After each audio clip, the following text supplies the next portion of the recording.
Hello everyone, welcome back to my YouTube channel. Some Marthis for you guys, and today we will be continuing with our O level biology chapter 4 enzymes. It's a very short topic and it's kind of very easy, so I think that we should begin.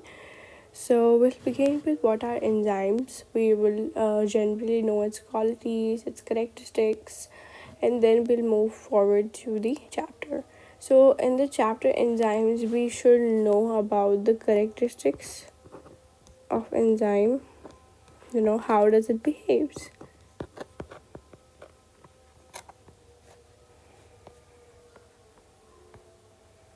Okay. We should know that what are the factors that affect this particular thing. The temperature, this pH, and what is these terms like enzyme,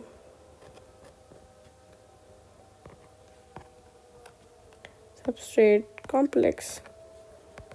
ठीक है, तो ऐसी जो हमारे पास आ रही हैं सारी चीज़ें, तो इनका मतलब क्या है, why is it important and everything, and then we should know a bit of practical. ठीक है, जिसका हम लोग प्रॉब्ली पास पेपर्स करेंगे.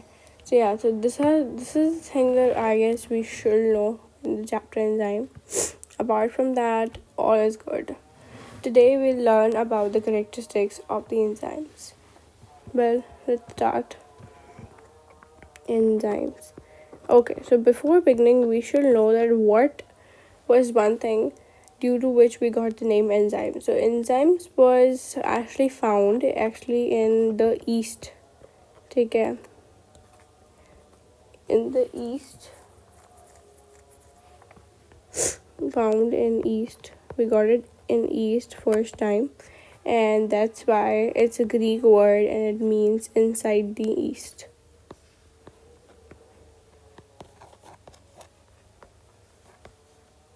ठीक है, so it's like a kind of an extra information. I guess we should know about that. ठीक है जी, तो once we know this, the second thing we should know this, that enzymes are proteinous in nature. What I mean by proteinous in nature is that they are made up of protein. ठीक है, globular protein. अब what is globular protein, वो कैसे बनता है, let me tell you. Globular protein हमारे पास ऐसे बनता है क्योंकि हमने बायोमोलिक्यूल चैप्टर पढ़ा है, तो we have seen linear protein ना. लीनियर प्रोटीन जो होता है ना, लीनियर प्रोटीन जो होता है ना, दे कंबाइन टुगेदर. सबसे पहले तो we get amino acids, right. तो प्रोटीन है तो अमाइनो एसिड बना, अमाइनो एसिड लीनियर प्रोटीन बनेंगे. लीनियर प्रोटीन, बहुत सारे लीनियर प्रोटीन साथ मिलेंगे तो ग्लोबुलर प्रोटीन बनता है. ठीक है, जिसका कुछ करेक्टरिस्टिक्स होता है. ये 3D होता है, 3D स्ट्रक्चर होता है इसका, ग्लोबुलर होता है.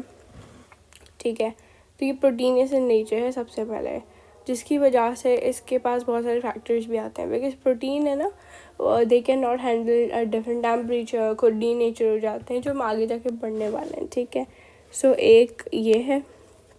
उसके बाद हमारे पास आता है कि ये बायो कैटलिस्ट है. देखो, bio is like life, catalyst is something, अगर आपको पता हो तो कैटलिस्ट का मतलब होता है को something that speeds up any reaction. For instance, हमने केमिस्ट्री के अंदर एक चीज़ पढ़ी है, एक्टिवेशन एनर्जी पढ़ी है. ठीक है, जो इसके अंदर हम पढ़ेंगे अभी. तो why do we use chemicals. ठीक है, हम केमिकल्स का क्यों यूज़ करते हैं. हम केमिकल्स का इसलिए यूज़ करते हैं ताकि हमारे पास काम जो है वो जल्दी हो जाए. जो काम मेरा 10 मिनट में हो रहा है ना, वो मेरा काम 5 मिनट में हमारी एंजाइम करा के दे सकती है. फॉर इंस्टेंस, अगर मुझे मेरे लिपिड को ब्रेक डाउन करना है इनटू फैट्स, ठीक है, एंड ग्लाइसरॉल. ठीक है, और ये काम मेरा कौन करने वाला है, ये काम मेरा कौन करेगा, ये मेरा काम मेरी एंजाइम करेगी. अगर बिना एंजाइम के ये काम हो मेरी बॉडी के अंदर, तो ये it's kind of taking around 25 minutes. ठीक है, but with enzymes it's only taking us 5 minutes.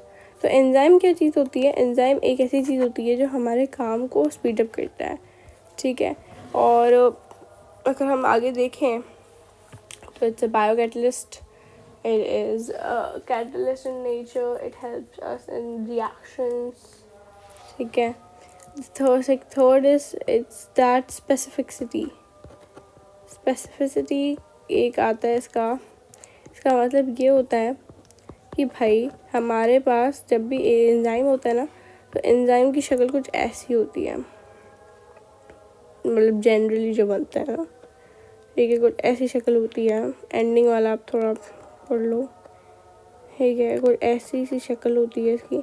अब एंजाइम जो है ना, इसके यहाँ पे अगर हमें खाली जगह दिखे, ये जो खाली जगह दिख रही है, तो यहाँ पे हमारे पास वो सबस्ट्रेट जाता है। व्हाट इज सबस्ट्रेट हमारे पास, फॉर इंस्टेंस अगर मुझे लिपिड को ब्रेक डाउन करना है, तो मेरे पास क्या होगा, मेरे पास जो लिपिड होगा ना, जो मेरा लिपिड होगा, उसको मेरे एंजाइम से अटैच होना पड़ेगा, उसके बाद ही, ठीक है, ये जो होगा ना, मतलब ये तो ठीक है, ये मैंने बहुत बड़ा बना दिया, हम छोटा बना देते हैं, ठीक है। ये जो होता है ना, ये इसके अंदर जाता है और ये सबस्ट्रेट होता है। तो ये जो मेरा लिपिड है, it will get into the enzyme के जो खाली स्पेस होती है ना, उसके अंदर जाता ही है और इन पे काम होता है।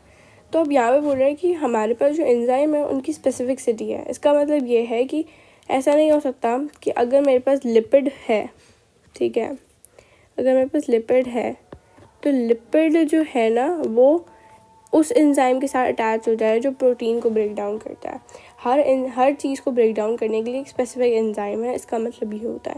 फॉर इंस्टेंस लिपिड है तो लाइपेज इसके लिए एंजाइम है, ठीक है जी।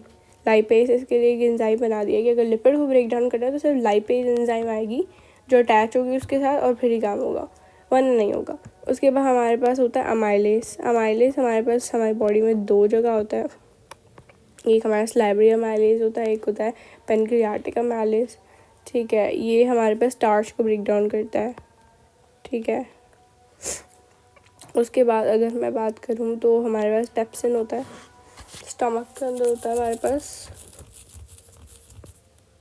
ठीक है। और ये क्या करता है, ये प्रोटीन को ब्रेक डाउन करता है। तो ये स्पेसिफिसिटी आ जाती है हर एक चीज़ की, हर एक चीज़ दैट वी लर्न, और हर एक enzyme that is in our body, ठीक है। तो इनकी एक स्पेसिफिसिटी होती है कि भाई ये इतना काम कर सकते हैं, इतना काम नहीं कर सकते, ठीक है। तो lipid is lipase, amylase is starch, pepsin is protein, and हमारे पास और क्या होता है, या I think this is the basic you should no.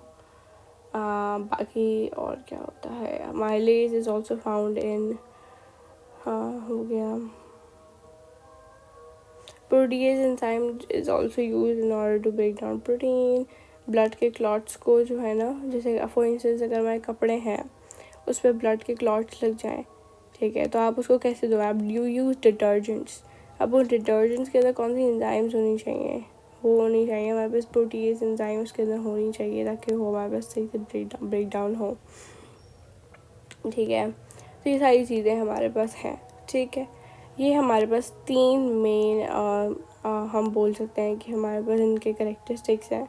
एक और करेक्टरिस्टिक्स है जो बोलता है, एक तो स्पेसिफिसिटी बोलता है, एंड देन एक बोलता है कि वो बायो कैटलिस्ट है, प्रोटीनियस इन नेचर है, और चौथा बोलता है कि it's 3D structure and it has its own substrate, ठीक है। सबस्ट्रेट इज़ व्हाट, जो आप जैसे हमारे पास हमने केमिस्ट्री में पढ़ा है कि एक होता है रिएक्टेंट, एक होता है प्रोडक्ट, ठीक है। तो वैसे ही ये जो है हमारे पास क्या है, रिएक्टेंट है, ठीक है। सबस्ट्रेट रिएक्टेंट है और एंजाइम रिएक्टेंट है, ठीक है। और ये दोनों साथ मिलकर हमारे पास प्रोडक्ट बनाते हैं।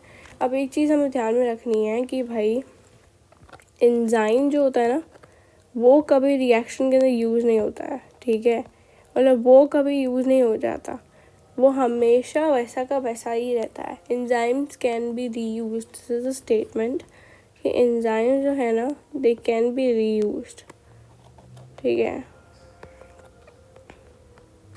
हम इसको बार बार यूज़ कर सकते हैं, विच इज़ देन करेक्ट, ठीक है। अब ये करेक्ट क्यों है, मोस्टली बच्चे नहीं मानेंगे, इसलिए बिकॉज हमारे पास जैसे कि फॉर इंस्टेंस अगर हम खाना बनाते हैं तो खाने के अंदर चूल्हे को थोड़ी हम लोग जो है, या जो हमारा पॉट होता है जिस पर खाना पकाते हैं हम लोग, वो थोड़ी साथ पका लेते हैं, ठीक है, वो तो हेल्प करता है ना प्रोसेस को होने के लिए। तो वैसे ही हमारे पास एंजाइम एक ऐसा पॉट है जिसके अंदर हम अपने प्रोडक्ट्स को डालते हैं, रिएक्टेंट्स को डालते हैं, और फिर उसी के अंदर हमें प्रोडक्ट्स मिल जाता है, ठीक है, और वो पॉट बार बार हम यूज़ कर सकते हैं कोई भी खाना बनाने के लिए। So yeah, so this was for our first video. We just learned about the characteristics of enzyme. If you guys have any questions, you guys can let me know in the comment sections, and I'll try my best to get you guys there. Thank you.